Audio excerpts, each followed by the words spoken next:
So, eto na mga sangkay. Pag-usapan po natin ngayon, itong masamang plano ng mga dilawan kay PBBM at kay Inday Sara. Nako, eto na, lumalabas na po yung mga, ano dyan, mga sangkay, yung mga kalokohan nila. Ito yung sinasabi ko sa inyo dati pa, mga sangkay, na may pinaplano nga po itong dilaw kay PBBM. Pag-usapan po natin ngayon, mga sangkay, para magkaalaman. Anyway, bago tayo magpatuloy, sa mga hindi po dyan nakakapag-subscribe sa ating YouTube channel, makikita nyo po yung subscribe button sa baba ng video na to. I-click nyo lamang po yung subscribe, i-click ang bell, at i-click nyo po yung all. Sa mga nanonood po sa Facebook, i-follow nyo po yung ating Facebook page. Okay. So, eto nga po mga sangkay ang matinding impormasyon na lumabas ngayon. Nako! Eto. Patalsikin daw po muna si PBBM, si Sara, bago panagutin si PBBM. Ayan po mga sangkay, oh. Ang ganda ng plano nila, guys. No? Patalsikin daw po muna si PBBM. Tapos isunod na po si Sara. Si Sara muna pala unahin sa pamamagitan ng impeachment. Kasi, kung mawawala daw po si VP Sara, at mawawala na po si PBBM, mawawalan po ng successor. Utak, men! Matagal na po nilang pinaplano yan, hindi lang makabuelo. Tingnan nyo na lang mga sangkay yung mga pinaggagawa nila ngayon. Diba? So ngayon, mga sangkay, sabi ng Bible, ng mga dilawan. Bible ng mga dilawan. Ito pero seryoso guys. Sabi po,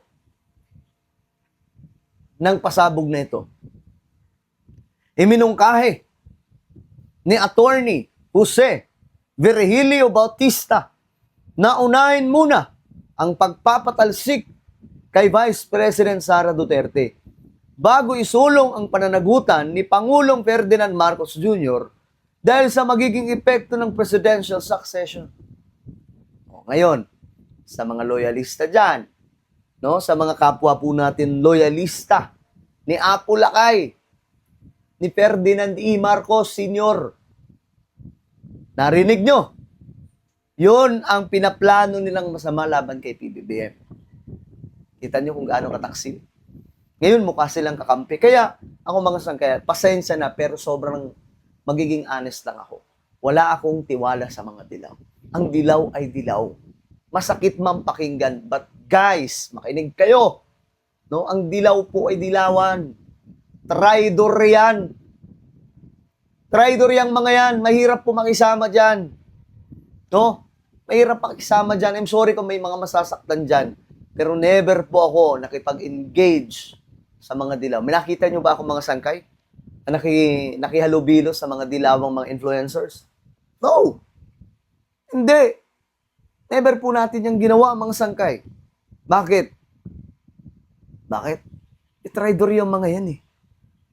Anak ng toko. Kita nyo? Dati ko pa to. Actually, nilabas ko na ito dati I think mga 3 months ago. Hindi ako nagkakamali.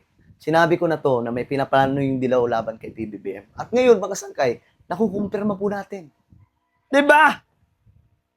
Sabi dito, patalsikin muna si PBBM, si VP Sara bago panagutin si PBBM. Bakit pananagutin? Ano bang kasalanan ni PBBM? Paniwanag niya, kung si Marcos, ayan po mga sangkay, binabasa lamang po natin. Kung si Marcos ang unang maaalis sa pwesto, ang vice-presidente ang hahalili sa pagkapangulo, alinsunod sa constitutional line of succession. Yun yung reason kung bakit gigil na gigil. At kapag hindi po mapagbantay dito yung administration, we all know kung gaano po kagigil ang mga yan sa mga Marcos. Ayaw nila sa mga Marcos. Anong mangyayari dyan? Alam nyo, dito daig ng kamakaliwa at ng mga dilaw ang mga Duterte supporters. Bakit? Bakit? Magtanong muna kayo kung bakit. Kasi nga po, ang mga Duterte supporters hindi kayang mag-build up ng rally. Biruin nyo, nakaraan, pinangunahan na po ng iglesia, nasaan yung mga Duterte supporters? Ayun, nagtatago sa bahay. Wala, di nila kaya. Tamad. Kung tutusin, kaya na nila mag-EDSA nun eh. EDSA People Power, nandun na po yung mga taga-INC. Diba? Pero bakit walang may kumilos na mga taga-DDS? Wala, di nga nila kaya magbuo ng ganung klaseng rally. Pero, marami sila. Keyboard warriors nga lang. Hindi po sila yung actual. Pero yung mga dilaw, mga kamakaliwa, naku. Yun yung kaya. Kaya nila mag-build up ng, kahit sabihin na natin, mga bayad yung iba, kaya na po nila mag-build up ng marami. Yun ang katotohanan. Masakit man, pero totoo lang. Sa totoo lang tayo, mga kababayan. Diba? So, doon matatalo. Halimbawa, wala na si Sara, wala na si PBBM, si Sara na. O, madali na lang sa kanila para mag-rally. Rally na sila. Laban kay Sara. Patalsikin, mag-EDSA na sila, madali na lang sa kanila yun. Diba? Ganun po mangyayari dyan. Kaya yung mga loyalista dyan na hindi nag-iisip, bahala kayo sa buhay nyo. O sabi dito, paliwanag niya, dahil dito, para kay Bautista, mahalagang isaalang-alang ang pagkakasunod ng anumang hakbang sa pagpapanagot ng dalawang pinakamataas na opisyal ng bansa. Alam nyo, parang feeling talaga nito mga dilawan. No? Sila yung pinakamalilinis sa buong mundo. Mga yung top ba? Ibang klase. Parang feeling nila sila yung superior. Sila yung mas malinis. Sila po yung walang ginagawang korupsyon. Ng toka kung usapan lang, sino ba nagbenta sa mga ari-arian ng gobyerno? Sino ba nagbenta sa FTI? Nung na dati doon, kaya mura yung mga bilihin dati kasi may gobyerno na bumibili ng mga product mula po sa mga magsasaka. Diba? Sino ba yung nagbenta sa Meralco? Sino ba yung nagbenta sa mga tubig po natin? Mga water system po natin? Sino ba yung nagbenta ng mga airport natin? So yun po yung mahalagang malaman, maintindihan po natin. No? Ganyan po ang dilaw. At huwag kayong umasa dyan.